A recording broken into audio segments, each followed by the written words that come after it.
Kung tinuod man gani ang gisulti ni Amy Marcos nga drug addict si Bongbong Marcos, kaluoy sa nasod sa Pilipinas, nakaangkon tag drug addict nga presidente.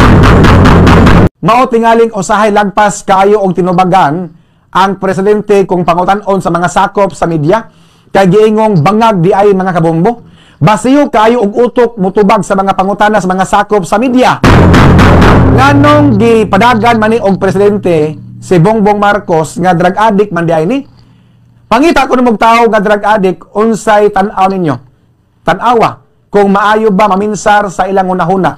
Di ba inyo maobserbaran kini mga drug addict murag gilayasan sa ilang insakto nga panghunahuna, tabray na buang kung nagumon nagmaayo sa illegal nga drogas mga kabombo. Kung ako si Bongbong Marcos, karon dayon magpa-drug test ko aron once and for all matuldukan ang isyu sa giingong pagka-addict sa presidente mga kabombo. Dugay naman ang isyuhan nga gipasanginlan nga addict si Bongbong Marcos. Apan si Bongbong Marcos iyang gihimakak nga drug addict siya. Apan dili sad siya magpa-drug test mga kabombo.